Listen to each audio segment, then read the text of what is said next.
बुढ़ापे में औलाद साथ क्यों छोड़ देती है। एक जंगल में एक विशाल बरगद का पेड़ था। उस पेड़ पर विश्राम करने के लिए हजारों प्रकार के पक्षी रोजाना जाया करते थे। उस पेड़ पर रहकर पक्षी अपार आनंद की अनुभूति प्राप्त किया करते थे। इसलिए कहते हैं कि एक स्थान पर लंबे समय तक रहते हैं तो हमें उससे लगाव हो जाता है। इसी तरीके से उस पेड़ पर रहने वाले सभी पक्षियों को उस बरगद के पेड़ से बहुत ही लगाव हो गया था। एक समय की बात है, उस जंगल में सूखा पड़ गया। कई वर्षों तक पानी नहीं बरसा। इसी वजह से जंगल के सारे पेड़ पौधे सूखने लगे। वह बरगद का पेड़ भी पानी न मिलने के कारण धीरे धीरे सूखने लगा। इसके अलावा सारे पक्षी भी उस वृक्ष को छोड़कर जाने लगे। जब वह पेड़ एक दिन पूरे तरीके से सूख गया, जब उस पेड़ के पत्ते और डालियां नीचे गिरने लगे तो उस पेड़ पर रहने वाले सभी पक्षी उस पेड़ को छोड़ करके किसी दूसरी जगह पर चले गए। केवल बेचारा एक बूढ़ा गिद्ध उस बरगद के पेड़ पर अकेला ही बैठा रह गया। उसने देखा उस पेड़ पर रहने वाले सारे पक्षी एक एक करके उस पेड़ से जा चुके हैं। कुछ पक्षियों ने उस बूढ़े गिद्ध से भी चलने के लिए कहा, परंतु उस बूढ़े गिद्ध ने जाने से मना कर दिया। उस बूढ़े गिद्ध ने सोचा कि जन्म तो इसी पेड़ पर हुआ है और इसी पेड़ पर मैं खेल कूद कर बड़ा हुआ हूँ। मेरे जीवन के सारे सुख इसी बरगद के पेड़ ने दिए हैं और आज जब इस पेड़ पर मुसीबत आई है तो इसे मैं मुसीबत में छोड़कर भला कैसे चला जाऊं। इस पेड़ ने मुझे पाल पोस कर बड़ा किया है। इसने सुख दुख में मेरा साथ दिया है, इसलिए मैं इस पेड़ का ऋणी हूँ। मैं जीते जी इस पेड़ को छोड़कर नहीं जाऊंगा। वे लोग बड़े खुदगर्ज होते हैं जो अपने माता पिता को बुढ़ापे की अवस्था में छोड़कर चले जाते हैं या फिर प्रदेश में रहकर सुखपूर्वक जीवन यापन करते हैं और सुख के कारण वे अपने घर पर रहने वाले अपने बूढ़े माता पिता को भूल जाते हैं। तो ऐसी संतान के लिए धिक्कार है जो बुढ़ापे की अवस्था में अपने माता पिता का सहारा ना बन सके। सोचो, जब तुम असहाय थे तो तुम्हारे माता पिता ने तुम्हारा साथ छोड़ा था। जब तुम बीमार हो गए थे तब तुम्हें छोड़कर कहीं गए थे क्या? जब तुमने किसी से झगड़ा किया और तुम संकट में पड़ गए थे तो क्या ऐसे में तुम्हारे माता पिता ने तुम्हें अकेला छोड़ा था? जब उनके मन में किसी अच्छी चीज की खाने की इच्छा उत्पन्न हुई थी तब उन्होंने वो चीज तुम्हें छोड़कर कभी अकेले खाई थी क्या?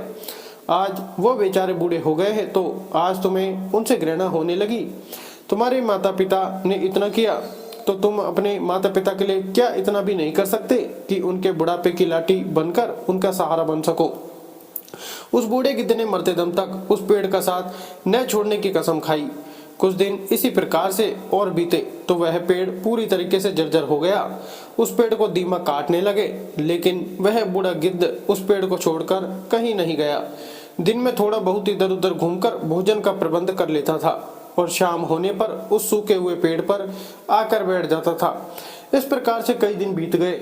जो पक्षी उस पेड़ को छोड़कर दूसरे स्थान पर गए थे उन्होंने सोचा कि गिद्ध भाई अभी भी वहीं उस सूखे हुए पेड़ पर बैठे रहते होंगे, क्यों ना हम सब मिलकर उनके पास चलें और उन्हें समझा बुझाकर अपने पास बुला लाएं।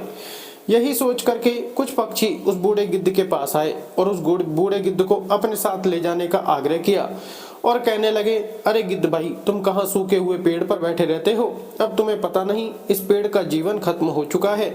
मरे हुए के साथ में मरना यह भला कहाँ की समझदारी है? कहते हैं वही श्रेष्ठ है जिसमें धर्म की हानि न हो। वही देश श्रेष्ठ है जहाँ पर कुटुंब का पालन हो सके गिद्ध भाई। इसलिए ये पेड़ जर्जर हो गया है।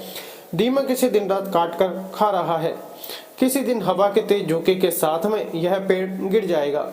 फिर इसके बाद मैं तुम कहाँ जाओगे? हमारे विद्वान लोग भी कहते हैं शत्रु, कर्ज, अग्नि और बीमारी, इन चारों को समय रहते दबा देना चाहिए। जो व्यक्ति इन चारों का समाधान नहीं करता वह व्यक्ति बेमौत ही मारा जाता है। ठीक इसी प्रकार तुम्हें इस पेड़ को छोड़ करके किसी खुशहाल स्थान पर निवास बना लेना चाहिए।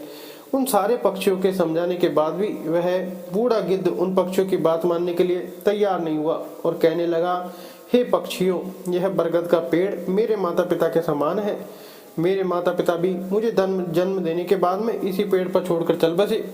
उनके जाने के बाद मैं इसी पेड़ पर खेल कूद करके बड़ा हुआ हूँ, इसलिए मैंने सारे सुख, हंसी खुशी इसी पेड़ पर रहकर पाई है। बचपन से लेकर बुढ़ापे तक का सफर मैंने इसी पेड़ पर रहकर तय किया है। अब ऐसी कठिन परिस्थिति में मैं इस पेड़ का साथ भला कैसे छोड़कर चला जाऊं? यह मेरी सबसे बड़ी खुदगर्जी होगी। कहते हैं भक्त, सेवक और संत, जो यह कहता हो कि मैं आपका हूँ, इन लोगों के लिए मुसीबत पड़ने पर भी इनका साथ नहीं छोड़ना चाहिए। जो व्यक्ति इन्हें संकट में छोड़कर चला जाता है उन्हें बहुत बड़ा पाप लगता है, और जिसने आपका पालन पोषण किया हो, आपका सुख दुख में साथ न छोड़ा हो, ऐसे माता पिता को जो मनुष्य छोड़ता है वह एक बहुत बड़ा अपराध का भागी बनता है। उन संतानों को कभी भी मनुष्य की योनि में जन्म नहीं मिलता। उस बूढ़े गिद्ध ने कहा, अरे पक्षियों, मैं अपनी मृत्यु तक इसी पेड़ पर रहूंगा, तुम लोग यहाँ से चले जाओ। तब बूढ़े गिद्ध की बात सुनकर के सभी पक्षी निराश होकर वहां से चले जाते हैं। कुछ पक्षी कहते हैं, अरे भाई, इस बूढ़े गिद्ध के साथ साथ इसकी बुद्धि भी अब सटिया गई है, इसलिए इस बूढ़े गिद्ध को हमारा समझाना बिल्कुल बेकार है। अब कुछ दिन बीतने के बाद वही पक्षी फिर से उस बूढ़े गिद्ध को समझाने के लिए आया। उस दिन भी उस बूढ़े गिद्ध ने उस पेड़ को छोड़ने के लिए मना कर दिया। इस बार सभी पक्षी लौटकर अपने घर के लिए नहीं गए, वे सीधे इंद्रदेव के पास पहुंचे और इंद्रदेव को जाकर सारी बात बताई कि हे भगवान, हम जिस जंगल में रहते हैं उस जंगल में कई वर्षों से पानी नहीं बरसा। पूरा जंगल पानी न बरसने के कारण सूख गया और पेड़ पौधे भी सूख चुके हैं। जंगल के सभी जीव जंतु जंगल को छोड़कर किसी दूसरे स्थान पर चले गए। पर सबसे बड़ी दुख की बात तो यह है कि जिस बरगद के पेड़ पर हम सभी रहते थे, उस बरगद के पेड़ पर एक बूढ़ा गिद्ध भी रहता था। हम तो उस बरगद के पेड़ को छोड़कर चले आए, लेकिन वह बूढ़ा गिद्ध उस बरगद के पेड़ को छोड़कर कहीं नहीं जाना चाहता है। हे भगवान, अब तो वह पेड़ सूखकर जर्जर हो चुका है, वह पेड़ कभी भी गिर सकता है, उसका कोई पता नहीं है। हम लोग तो उसे समझाने के लिए गए थे, परंतु वह उस पेड़ को छोड़ने के लिए तैयार नहीं हुआ। वह कहता है कि मैं मरते दम तक इस पेड़ का साथ नहीं छोड़ूंगा। इसलिए हे भगवान, आप स्वयं ही चलकर उस बूढ़े गिद्ध को समझा दीजिए, शायद वह आपका कहना मान ले।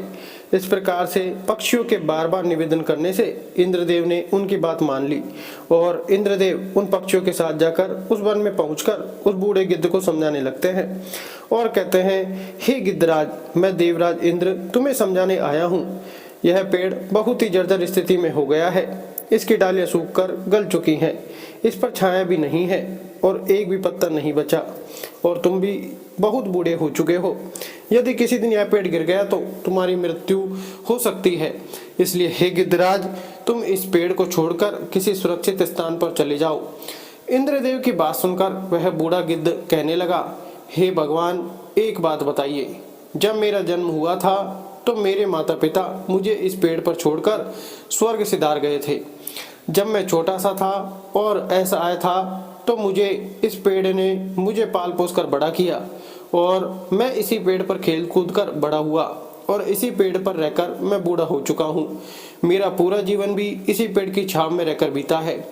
आज जब इस पेड़ पर मुसीबत आ गई तो ऐसी मुसीबत की घड़ी में मैं इसे कैसे छोड़कर चला जाऊं। अक्सर लोग यही करते हैं कि जब गरीबी आती है तो अपने ही लोग हमें अकेला छोड़कर चले जाते हैं। मैं मतलबी आदमियों की तरह नहीं हूँ। मैं मरते दम तक, आखिरी सांस तक मेरे माता पिता तुल्य इस पेड़ का साथ निभाऊंगा। उस बूढ़े गिद्ध और पेड़ के बीच में ऐसा प्रेम देखकर इंद्रदेव बहुत प्रसन्न हुए और कहने लगे, हे गिद्धराज, मैं तुम्हें वरदान देना चाहता हूँ, बताओ तुम्हें क्या चाहिए।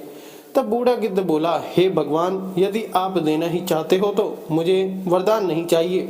इस बरगद के पेड़ को पहले की तरह हरा भरा कर दीजिए और इसकी आयु बढ़ा दीजिए। मैं तो वैसे भी बूढ़ा हो चुका हूँ, मेरा जीवन तो थोड़े ही दिनों का शेष बचा है।